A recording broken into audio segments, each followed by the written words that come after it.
What he did not know, and which I subsequently told him, that I had planned to get married on December 18th, had already paid for all the things that you needed for a marriage those days, hall, prepaid honeymoon and all that. And I said, Judge, we can't try it then. Let's do it after the first of the year. And Merovitz put his arm around me and said, oh, don't worry about that, Marv. You're going to settle it. I know you got a little problem here, but why don't you just go tell my good friend Dick that old Uncle Abe wants to settle this case. You can tell him about your problem too, and I'm sure we'll find a way to settle the case. So I was instructed to go see the mayor, so I wasn't going to tell the mayor about my own personal situation, but I did tell him. I said, I've been instructed by Judge Merovitz to let you know. I didn't say Uncle Abe said, Right. talk to my friend Dick. I said, the judge told me that I should talk to my client, the mayor, and tell him that the judge is very much interested in settling the case. And so I went up to the mayor's office and told him that essentially that. And he looked at me and he said, you tell that judge that we're not settling that case. You go back and tell him that. So I went back and I told Merovitz that the mayor says we're not going to settle. He said, oh, don't worry about it. You're going to settle the case. Well, eventually, Sam Block and Tom Sullivan came to my rescue and they filed a joint motion and shamed Merovitz into continuing the case so I could go and get married. But that was one interaction I had with him. Another interaction was kind of interesting. Well, you have to tell us the outcome of the case. Well, we won the case before Merovitz, surprise, surprise.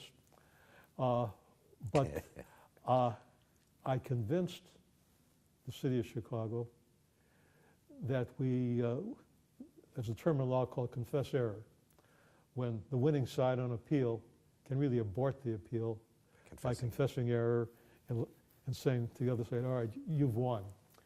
We did that on my recommendation because we would have lost on the merits. We would have made all kinds of bad law. I shouldn't say bad law. The law probably would have been good law in retrospect. But in terms of the city's interest, it would have been bad law for the city. They would have lost a lot of authority over the licensing scheme. So I convinced them to confess error. Georgia Girl did show, had a good box office. I'm trying to think who was in it. Lynn Redgrave and some other British actor was marvelous. It was the kind of film today you would want your children and grandchildren to see. Yes. That shows you how times have changed over the years. So that was the outcome of that. Okay. Another time, I forget the case, one of my favorite meetings with Daley. I was there on some case that we were talking about, and Johnson was in the White House, and his secretary walked into the room where we were talking. I wasn't alone with him, there were several lawyers. And she said to him, Mr. Mayor, the White House is on the line. And he looked at the secretary and said, okay, Kay, this won't take too long. Tell them we'll be back to them soon. And I thought to myself, this is the most powerful man in the world. Who else would tell a sitting president that, I'm sorry, I'm too busy to take your call right now. I'm going to call you back in a few moments. Of course, at that time, Johnson probably needed Daley more than Daley needed Johnson. Johnson was planning to run for election on his own and needed Daley's endorsement. But to me, that was one of the most impressive situations I've ever been in. It just shows the raw power that the man had at the time. And we've learned since how often they did talk, which was constant, almost on a daily or regular weekly basis. Yes. Another time, let's see, as I was attorney for the Shackman case. When the Shackman case was filed, essentially there were three groups of defendants in the case. The first group was the city of Chicago, and I filed the appearance on behalf of the city of Chicago. The second group was Cook County, and an assistant state's attorney whose name I can't recollect represented them. And the final group was the Democratic Party itself, which was represented by a lawyer who was a good friend of the Daleys. I think his name was Peter Fitzgerald. I think that's correct. And co-counsel on that case was Michael Daley. And so all the political strategy came from that side, and I really was involved mostly with the legal aspects of the case, and had occasion to see him and others involved in the case in that. And in retrospect, I am firmly convinced that the case was settled and we got a consent decree solely because of the Democratic Party didn't want to get involved in any of the discovery that would be coming down the pike. Because we were at a stage in the case where there was going to be massive discovery into the books and records of ward offices and the like. And although I never was told this directly, I don't want to mislead you, but I think that probably, the political aspect, was probably the main reason why that case was settled by a consent decree. I think at that time in history, as a matter of law, the case probably could have been won, or we would have a good shot to win just as a legal issue. Another time... Didn't Mirovitz have that case as well, the Shackman case, or did he have a separate aspect of it? No, he didn't have that case. Okay. I'm trying to think who had Shackman. I don't remember.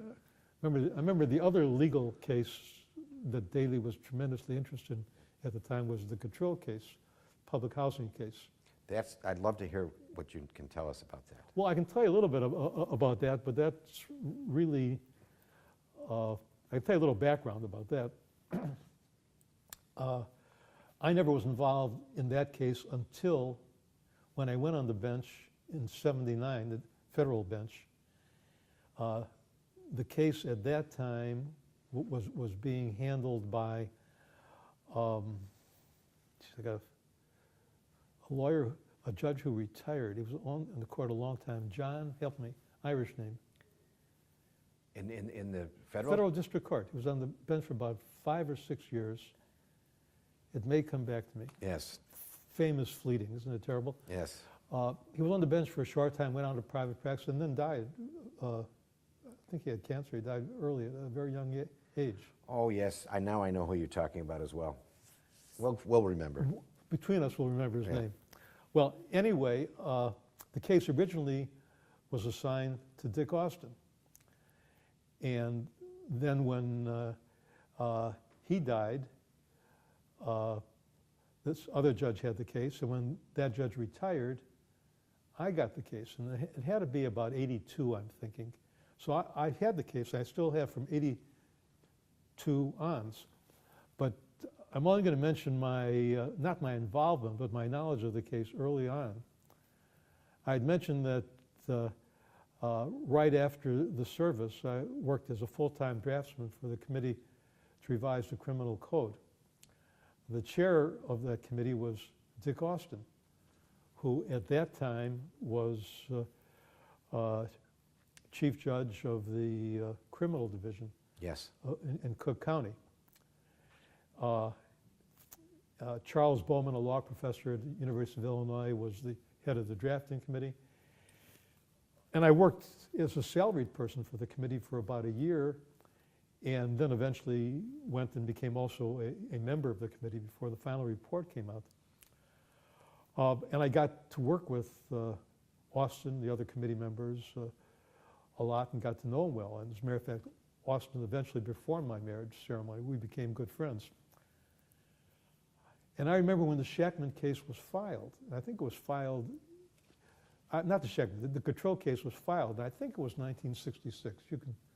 You can check me. I'm almost positive it was 1966. I remember being in the